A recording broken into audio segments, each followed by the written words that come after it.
In this lesson, we're going to learn that we can use a shortcut when dividing a polynomial by binomial called synthetic division. In this set of examples, we're going to look at how to perform synthetic division on a binomial where you have a leading coefficient of 1. And so we have the process set up over here on how to use synthetic division. The first thing we want to make sure is the exponents are in decreasing order, x squared, x to the first, and a constant, so we're good there. Our divisor has to have a coefficient of 1, which is good. So now what we do is we're going to write down our coefficients of the polynomial, which are 1, -1, and -30. X squared minus x minus 30, those are our coefficients of our polynomial. And then what we're going to do is we're going to write our r value, which is 6, in a little box to the left. Now what I like to do next is I'm going to leave a little row here and I'm going to put my line. And I also put a box in this lower right area. I'm going to explain why at the end.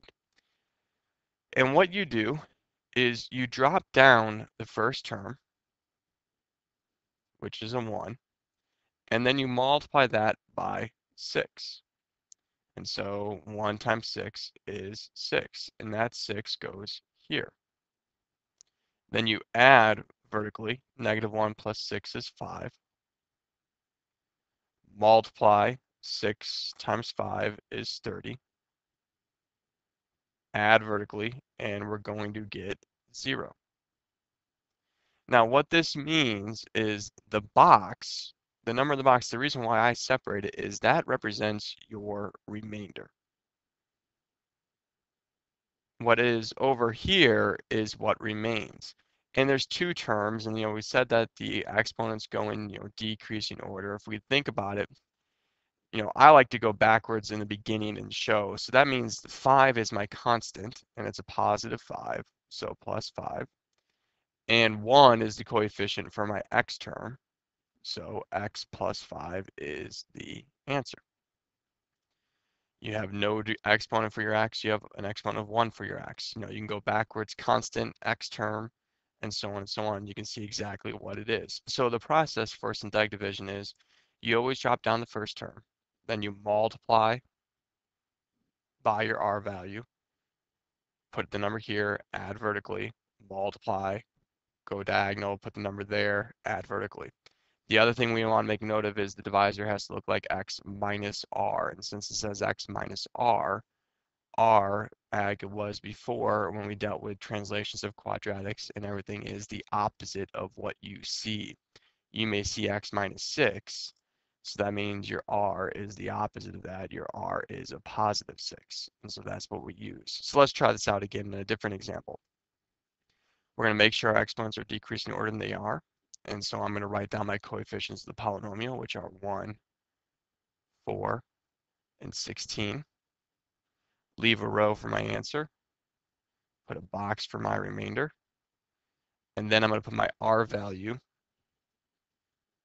in the box to the left. And so if I take a look, x minus 6, so that means your r is a positive 6. We drop down the first term, multiply it down. You get 6 times 1 is 6. We're going to add. 4 and 6 is 10. Multiply diagonally, 6 and 10 is 60. Add vertically, 16 and 60 is 76. Now that represents your remainder. The polynomial, when we divide by x minus 6, we get, this is a positive 10, so that's your constant. We go backwards. This is the coefficient of your x, so x plus 10. But we also have the remainder. It's a positive 76 over what we divided by, which was x minus 6. And that is how we do synthetic division, even with the remainder. And so we see it's a lot quicker to do synthetic division with a binomial than it is to do long division for it. You don't have to worry about all the variables and making sure your like terms are above each other. Just focusing on the coefficients is what we're doing for it.